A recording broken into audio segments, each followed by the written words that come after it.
الناس تفرح.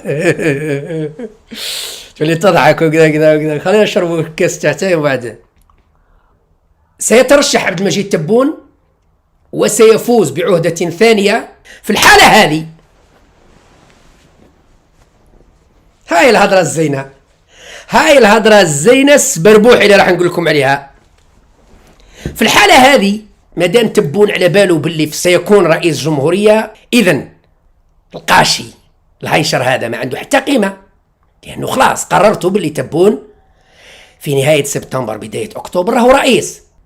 يعني انتم ضامنين باللي تبون هو الرئيس. وش معناتها؟ معناتها راني رئيس بربي ولا بلا ربي. هاي يا سيدي الوحى خلي فاطر، هاي عافي رمضان هذا بربي والله بلاش. قاشي هذا يروح ربه، قاشي هذا قاعد يروح يقودوا ما على بالي حتى بواحد. على الأقل يكون فيه جانب من الاحترام. بس ما تحشوناش ربنا سيدي يا سيدي، ما تحشوناش، شاوروا ربنا سيدي وديروا رايكم سيدي. على الأقل شاورونا حشونا، قالوا ايش رايكم كذا كذا، بعد كروحوا ديروا رايكم. هاو انتم متفقين جينا تبلعطني تقولي انتخابات ديرها في 7 سبتمبر، الواش عش تضيعوا في رب الدراهم هذه وديروا في الانتخابات وتخلوا في الحمله الانتخابيه. خلوا ربها مضروك خلاص. استمراريه خلوا رب تبون دوزيام موندا وصلت كنبيع. لا تمسخروا بقسامنا الحلوف، انا هذه اللي تغيرني. يجي يضحك لي ويتبسم لي بعد كيشري يقول باش يقود. هاي مش رب ما تحشوناش. الشعب راه واعي وفايق وقاري علم الزمياطي. الا دايرين في بالكم بلي انتم قافزين وتحشونا وحنا تقودونا من وذانا، نقول لكم روحوا تقودوا ما على بالش بربكم.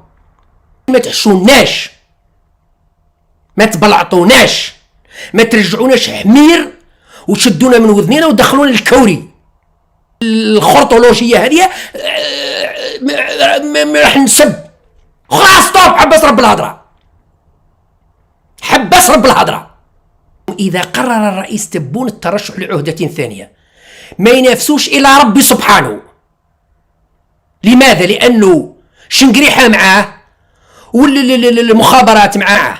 واش تعاود تولي تكثر من ربي؟ خلاص قاعدين معاه مجمعين معاه القيادة، قالوا له راك رئيس رانا معاك خلاص صفقوا وصلت كبي.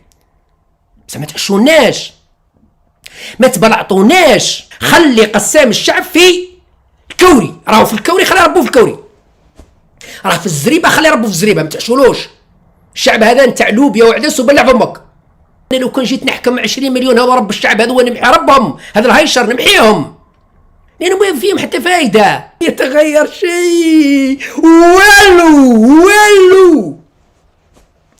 هيشر هذا يا هذا اعطي له العلف، شوف له قرط، شوف له شكاره تاع شعير، شوف له بوطه تاع قرط وحط ربه في الزريبه وخليه ياكل.